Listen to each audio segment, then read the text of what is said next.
Our next Hall of Fame honoree is Edgar Lansbury. Edgar Lansbury was so charming and unflappable and optimistic and generous that just meeting him made you feel as if anything was possible. And if you were with Edgar Lansbury for any length of time, you'd soon discover that you were right about that anything was possible. In 1962, when Mr. Lansbury was working as an art director and set designer for PBS television, his friend Frank D. Gilroy gave him a new script to read and asked him if he'd like to design or produce it. Edgar decided to do both, and in 1964, The Subject Was Roses opened and won the Tony Award for Best Play and the Pulitzer Prize for Drama, and it made young Martin Sheen a star. He had never produced a play before, but he just decided he was going to do it. Mr. Lansbury would go on to shepherd 15 off-Broadway shows to the stage, choosing and supporting projects that were neither safe nor easy.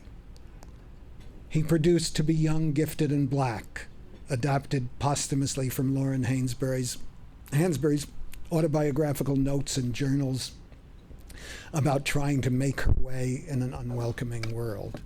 He introduced Promenade. We were just talking about Maria Irene Fornes.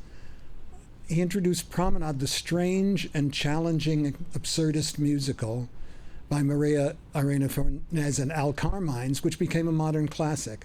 And he didn't just produce Promenade, he designed and built a new theater to present it, the Promenade Theater, which ended up presenting over 60 Broadway productions over the next 4 decades on the Upper West Side. And of course, it was Mr. Lansbury who saw an oddball student musical based on a book called Matthew, the Book of Matthew, and decided that it belonged off-Broadway, and he hired a youngster named Stephen Schwartz to rewrite its score. The show was called Godspell, and the rest is off-Broadway history. Everyone who knew and worked with Edgar Lansbury admired and loved him, and we're thrilled to be honoring him today. Please help me welcome to accept the award Edgar's son and a part of his family's storied theatrical tradition, David Lansbury.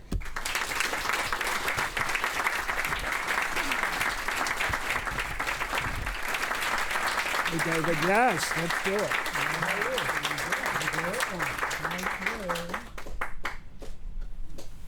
Just the... Thank you so much, Peter. What a great introduction. I mean, I'm tempted just to walk off right now. So bear with me. Yeah, thank you, everybody. What an absolute honor and pleasure it is to be here today to celebrate Off-Broadway Theater and to honor my dad, Edgar. Off-Broadway Theater was Dad's pole star and is without a doubt my own personal cradle as a professional actor and as an artist. My dad offered this to me as a boy. He relayed to me his passion and his commitment to the magic and to the potential for effective and practical change which the theater can propagate. Off-Broadway theater in particular, he felt, is where risks can be taken and the edge challenged.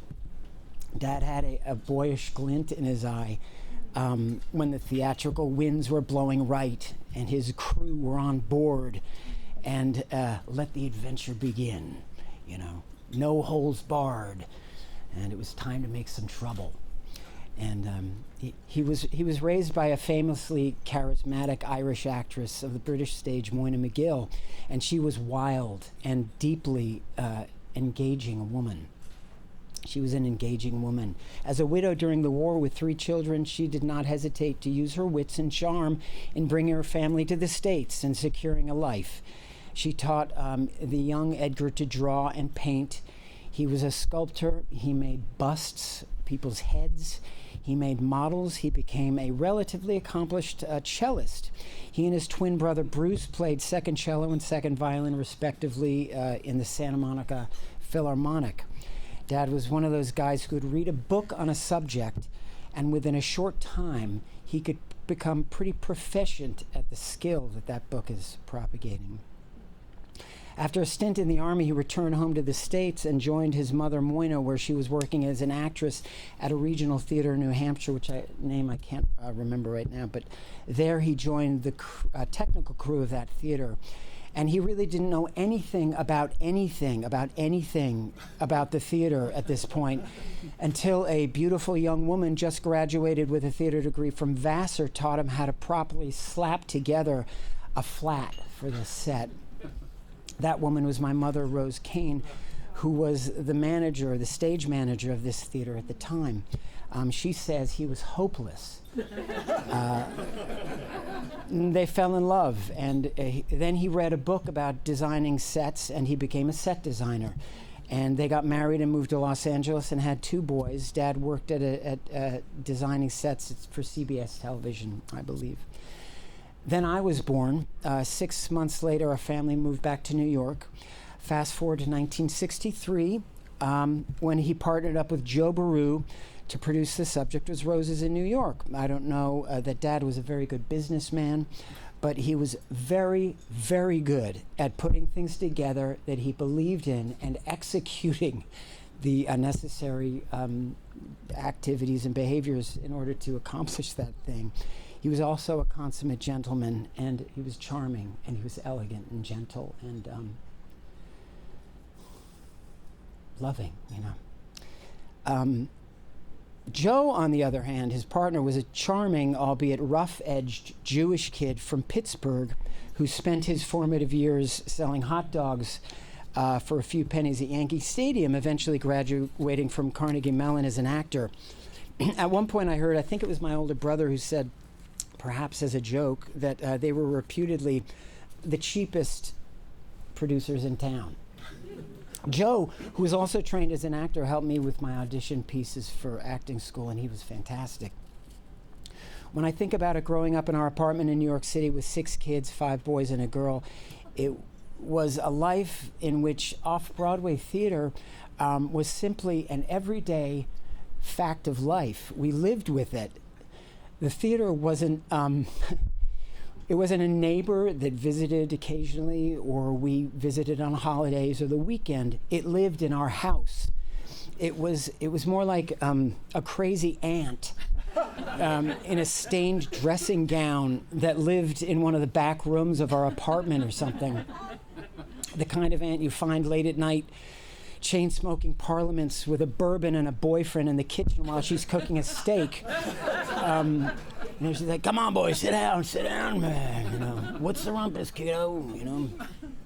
We had posters all over the house of the plays that Dad did, and Dad's busts. And Dad made a bust of Sam Beckett himself, you know. So I lived with that face, you know, that face. I loved that face. And the posters on the wall, there was Arms in the Man, there was To Be Young, Gifted and Black, Long Day's Journey in the Night, Promenade, Godspell, Waiting for Godot. That's off Broadway. Then the Broadway, there were original costumes and set designs for The Rites of Spring by his icon Nicholas Roerich. They were everywhere, and as was the music of Dvorak and Stravinsky and the Beatles and The Fifth Dimension and Herman's Hermits and musicals, a lot of musicals. He had a massive desk in the family room where he'd smashed a hole through the wall so he could set up a projector and shoot movies into the bigger room on the other side. And there was always a project he was working on that desk, a working model of a plane with a 6-foot wingspan and a gasoline engine or a massive Spanish frigate. With rigging and dozens of cannons, and there was always a bust of someone under construction, one of his friends who he thought had an interesting head, you know. And the room smelled of plasticine when he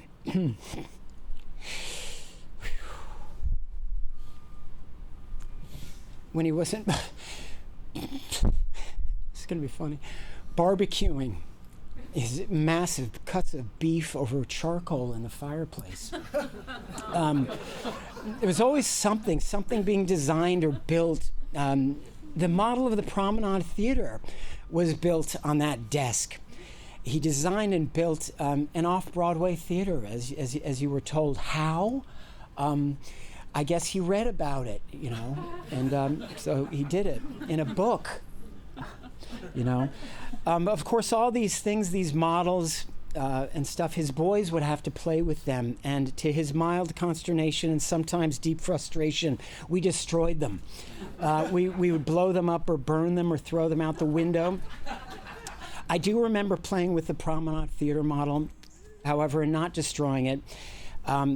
He had us all working in the actual theater when it was under construction, those of us who could walk. Cheapest producers in town. And one day when I was 10 in 5th grade, my son's age now, as a matter of fact, he asked me if I'd like to be in a play. I'd been doing plays in school and liking it a lot, so I said, sure. A couple of days later, Alan Schneider was sitting in front of me. He was very serious, and he said, tell me an important message in numbers. And so I rattled off my well-studied times tables as a very important message.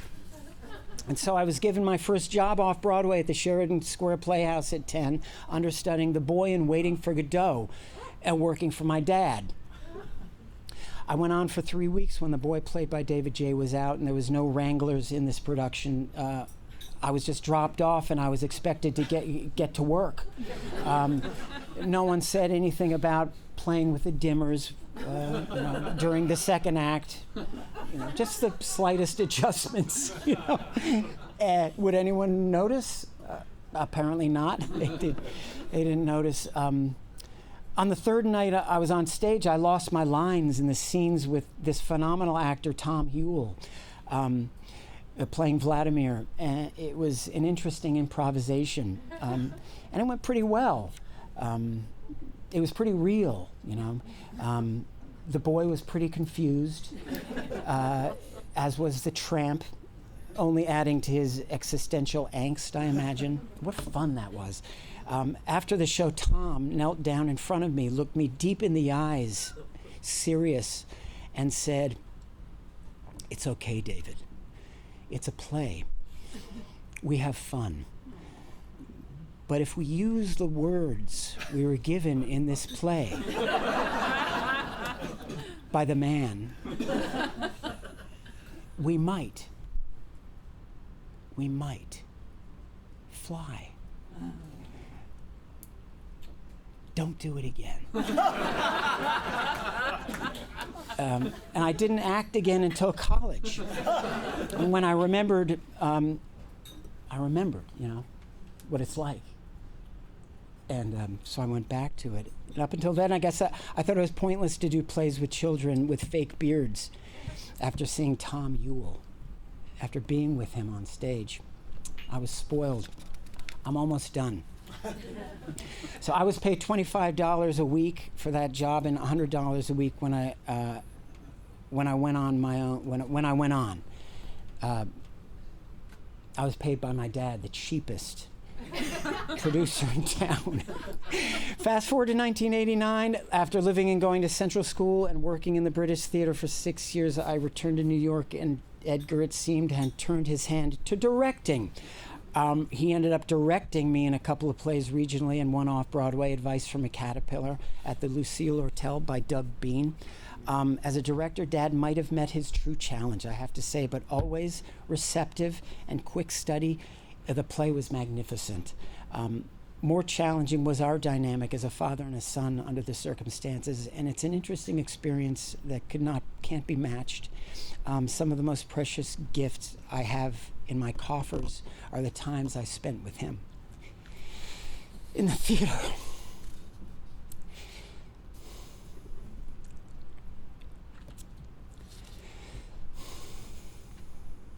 My dad's commitment to the theater was absolute and sincere and consummate, and beautifully innocent and real. The thing about Dad, which I'll always be grateful and admire, is that he was the first person to stick his hands into the shit in an effort to create something beautiful. And He was a doer. His patience might be short at first in the discomfort and the fear of that process, but as the project took shape through his relentless endeavors, his spirit would lift and his path become clear, and then that glint of mischief would surface. And what a relief when the creatives were engaged, for him, the designers and the runners and the actors, and the collaboration with you. That was his true delight, and that could be manifest. So on behalf of my dad and my family, I'm honored and grateful to accept this award on his behalf. Thank you for your patience. His place is truly with you, as I would happily have it be for myself. So let the mischief ensue. Thank you very much. Thanks.